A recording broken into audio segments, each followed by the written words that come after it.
సాక్షాత్తు శివుడినే పెళ్లి చేసుకోవడానికి పుట్టింది పార్వతీదేవి. క్రమం తప్పకుండా శివుడి కోసం ఇంట్లో నుంచి వచ్చేస్తుంది. తాను ఉన్నట్టు శివుడి కోసమే ఎదురు చూస్తున్నట్టు శివుడికి తెలియజేయడానికి ఎంతగానో ప్రయత్నిస్తుంది. ఎంతో ఇష్టపడి శివుడిని పెళ్లి చేసుకుంటుంది. మరి అలాంటి పార్వతీదేవిని శపించాడు శివుడు, అది కూడా ఒక కురూపిగా అవమని. మరి ఆ శివ మహిమేంటో మనం తప్పకుండా తెలుసుకుందాం. శివుని ఆగ్రహానికి గురై ఒక సందర్భంలో పార్వతీదేవి శపించబడింది. వాస్తవానికి పార్వతీదేవి రోజు కూడా ఒక సన్యాసిగా మారి ధ్యానంలో ఉన్న శివుడిని చూస్తూ ఉండేది.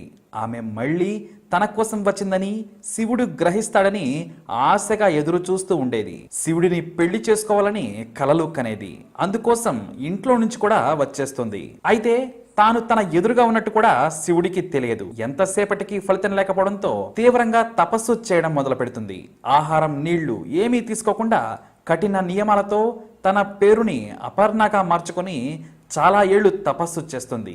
మరి పార్వతీదేవిని మెచ్చిన శివుడు తన ధ్యానాన్ని వీడి వచ్చేస్తాడు. తన్ను చాలా కాలం వేచి ఉండేలా చేసినందుకు పార్వతీదేవిని శివుడు క్షమాపణ కూడా కోరుతాడు. ఇక వీరిద్దరి వివాహం అంగరంగ వైభవంగా జరుగుతుంది. సాక్షాత్తు పెళ్లి పనులన్నీ కూడా ఆ శ్రీ మహావిష్ణువే చూసుకుంటాడు. ఇక బ్రహ్మ దగ్గరుండి పండితుడిగా మారి వీరి వివాహం జరిపిస్తాడు. అయితే ఓనాడు శివపార్వతులు కైలాసంలో పాచకలాడుకుంటూ ఉండగా ఆ ఆటలో శివుడు ఓడిపోతాడు. శివుడు ఓడిపోగానే పార్వతీదేవి ఎగతాళి చేస్తుంది.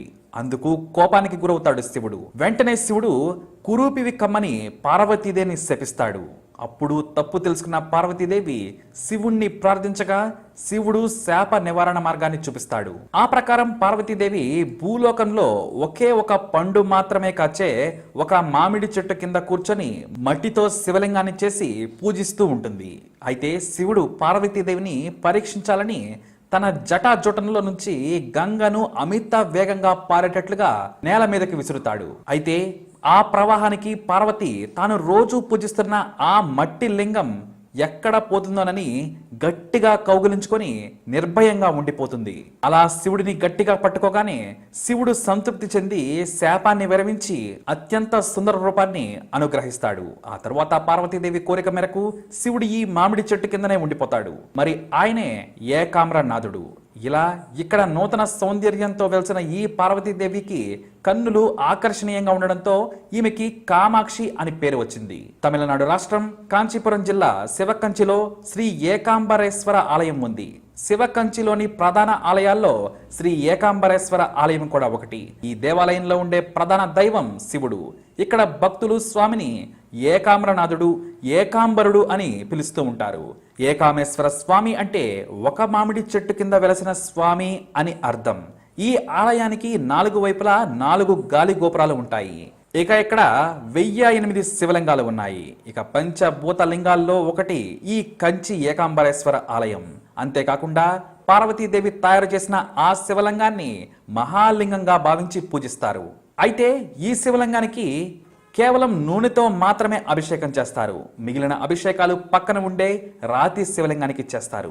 ఇక పార్వతీదేవి అమ్మవారు తపస్సు చేసిన ఆ మామిడి వృక్షం యొక్క కాండాన్ని ప్రస్తుతం ఇక్కడ అద్దాల పెట్టెలో ఉంచి భద్రపరిచారు ఆలయ అధికారులు. మరి ఇంత గొప్ప స్థల పురాణం ఉన్నది కాబట్టే శివకంచి అన్ని ఆలయాల్లోకెల్లా అతి ముఖ్యమైనదిగా చెప్పుకుంటారు. అయితే మొత్తానికి పార్వతీదేవినే శపిస్తాడు ఆ పరమేశ్వరుడు.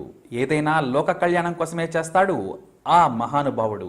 మరి ఈ విధంగా శివుడి యొక్క ఆగ్రహానికి గురై శాపానికి గురైంది పార్వతీదేవి. కానీ అదంతా కూడా శివమహిమే.